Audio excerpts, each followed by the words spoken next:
Yeah, That's a challenge. it doesn't make sense, but also it doesn't make sense. We're going from spring and ramping up temperatures to winter tomorrow. It's changed. Pretty much. It's a turn on the dime, and that's what we know. Late February going to March, what that can give us. And weather headlines, gorgeous view right now from our Des Moines Skycam. We're gonna have a lot of sunshine.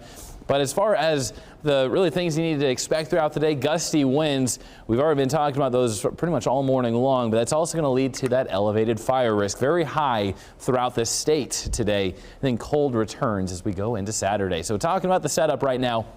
Cold front moving in, so throughout the day today, very windy, highs right near 60 degrees, so still temperature-wise very nice.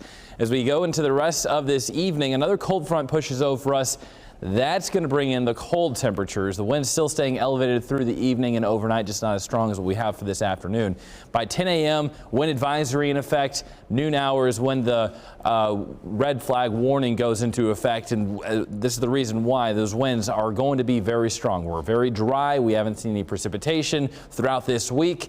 A lot of melting, but also a lot of evaporating as far as that mud now turning into dirt. With the winds that we've seen this week, these are the strongest. We're talking about 40 up to 50 mile per hour gusts, really at the strongest as we go throughout, especially in northern Iowa where we see the strongest winds. But by 5 and 6 o'clock, they start to ease up just a bit. Still going to be breezy overnight going into tomorrow morning.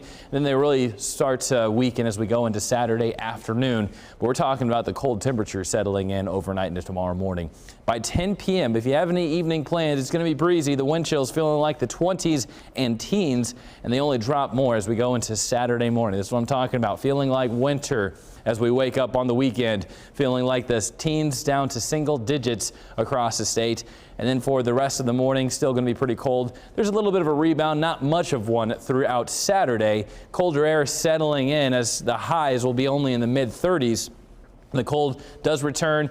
Doesn't last very long. We have a nice temperature rebound as we go throughout Sunday. Still sunshine, but right near 50 degrees, a lot more of the 40s for Sunday afternoon. So as far as any outdoor plans, Sunday's going to be the more enjoyable day for them compared to the two. And then looking farther down the road, a chance of some rain. Possible flakes mixed in. Accumulation is not going to see any of that as we go throughout Monday early morning, wrapping up throughout the rest of the morning. We're dry for the rest of Monday. Tracking the next larger system, scattered showers expected throughout Tuesday, especially going into the afternoon. Overnight, yes, snow is back in the forecast. As colder air moves in behind this next system, we are going to be looking at a chance for even some accumulating snowfall. A lot of time between now and then, so we're going to be tracking that through the weekend. We're dry this entire weekend, too dry and windy for today, leading that elevated fire risk. Then we drop those temperatures not too long before we're back talking in the 50s next week. Rain on Tuesday night into Wednesday. That's when the next chance of snow will return.